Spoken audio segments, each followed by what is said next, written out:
The film starts with a glimpse into Erik's challenging life in Stockholm during the 1950s. At first glance, his family seems ordinary, but things quickly take a darker turn. During dinner, Erik accidentally drops a knife, and his father reacts violently, slapping him across the face. Later, after the meal, he beats Erik with a belt. Erik's mother stays silent, afraid to intervene, and drowns out the sounds of her son's suffering by playing the piano. This abusive environment leaves Erik angry and aggressive, leading to constant fights at school. After one particular fight, Erik is expelled from school. When he returns home, he finds his mother talking to a lawyer. The lawyer leaves in a hurry but gives Erik a business card, saying it might come in handy. Alone with her son, Erik's mother is uncharacteristically kind, but soon breaks the news that he will be sent to boarding school immediately. Upon arriving at the school, Erik meets Otto Silverheim, a senior student known for his excellence in academics and horseback riding. Otto warmly greets Erik, shows him around, and even offers to help if needed, emphasizing that teamwork is valued at the school. Erik also meets his roommate, Pierre, who loves jazz music, books, and studying. The two quickly become friends, and Pierre offers to help Erik with math. Erik's first experience in the cafeteria is eye-opening. The students are seated based on strict rules. Wealthy students sit apart from the less wealthy, and younger students are kept separate from the older ones. When a student asks Erik about his father's political views, Erik responds rudely, which draws the attention of Otto. Otto, now showing his true colors, orders Erik to stand up. His sidekick, Dolan, even strikes Erik with a knife handle as a form of punishment. The teachers at the school aren't much better than the students. One history teacher uses his lessons to humiliate students, showcasing supposed superiority of certain groups. He makes Erik stand in front of the class as an example of a Germanic type, while mocking another student for his southern appearance. Erik tries to talk about this injustice during lunch, but Otto overhears and demands Erik come forward for punishment. When Erik refuses, Otto sends him to stand in a corner meant for students with bad behavior. Erik, however, defies this order too, which only worsens his situation. Despite the bullying, Erik tries to focus on positive activities. He studies bonds with Pierre and even joins the swimming team. His athletic skills shine, and he sets a new school record. Pierre warns Erik that standing out too much could bring trouble, as it might provoke the student council. Pierre's fears come true when Dolan demands Erik shine the shoes of Otto's group. Erik flatly refuses, which shocks Pierre, who insists that it's safer to avoid conflict. Things escalate when Dolan intentionally bumps into Erik and demands an apology. When Erik refuses, he's told to report to the ring, where seniors punish juniors. Pierre explains that this is a brutal ritual where freshmen must endure blows without fighting back and eventually beg for mercy. Erik decides not to participate, but his defiance angers the seniors. They retaliate by thrashing his room in the middle of the night, leaving Pierre shaken. Erik continues to train for the upcoming swimming championship. His coach encourages him, saying he has the potential to beat the favored student, Lewis Houston. Meanwhile, Otto calls for a meeting where Erik, now nicknamed Rat, is summoned for another round of humiliation. Erik stands up for himself, refusing to apologize, which earns him 2 weekends of hard labor and several weekends of house arrest. During his first weekend of labor, Erik is tasked with digging a ditch in the rain. When he finishes, he's ordered to fill it back up.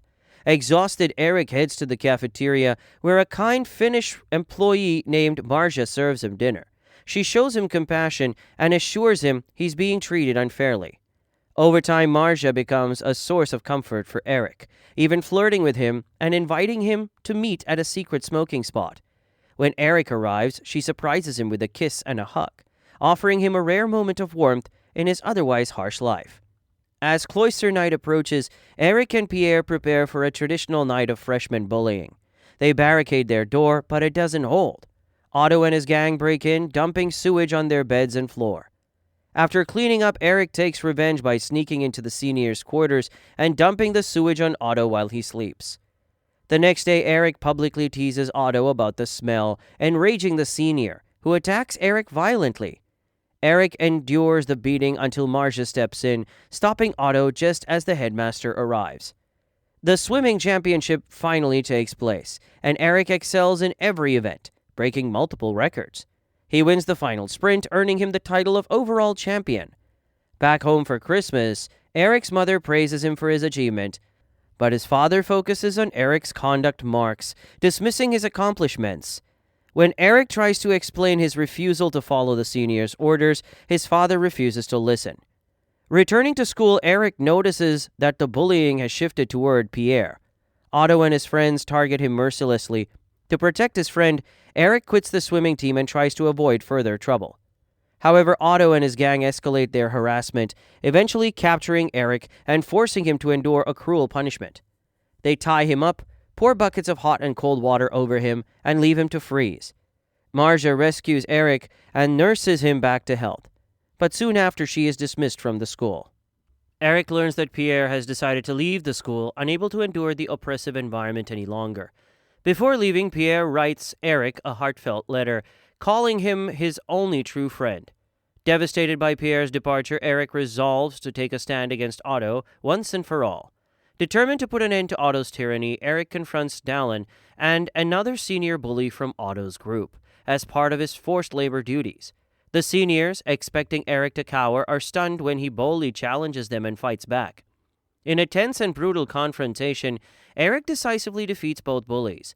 Shocking the students who witness the fight, this victory marks a turning point, as Erik proves he's no longer willing to endure the oppressive hierarchy. Later, Erik tracks down Otto in the woods far from the school. Otto, now alone and stripped of his gang support, is visibly terrified as Erik approaches. Rather than resorting to violence, Erik forces Otto to confront his actions by vividly describing the suffering he has caused. With nowhere to run and no one to back him up, Otto breaks down and accepts defeat. His reign of terror finally brought to an end. Afterward, Erik heads to the staff building and learns that Marja has been fired for misconduct. Before he can act on this, Otto intercepts a letter Erik received from her. Publicly reading it aloud, Otto exposes the contents of the letter, where Marja reassures Erik about her precautions against pregnancy and expresses her love for him. Shortly after, Erik is summoned to the headmaster's office and expelled from the school without being allowed to pass his exams. Erik doesn't argue with the decision, but firmly demands the return of Marja's letter. When the headmaster refuses, Erik contacts the lawyer he met earlier. During a teachers' meeting, the lawyer exposes the headmaster's violations of Swedish law regarding personal correspondence. Faced with the threat of public scandal, the headmaster relents. Erik eventually graduates from the school with excellent grades, securing his future despite everything. Back home, Erik confronts his father one last time. When his father tries to punish him, Erik threatens to expose the years of abuse and fight back. For the first time, his father shows fear, and Erik finally gains control of his life. Later, Erik visits Pierre, who is preparing to study in Geneva. Erik, now working at a law firm, dreams of becoming a lawyer to fight injustice. The two friends part ways, promising to reunite someday. And if you enjoyed this video, be sure to check out the other videos on our channel.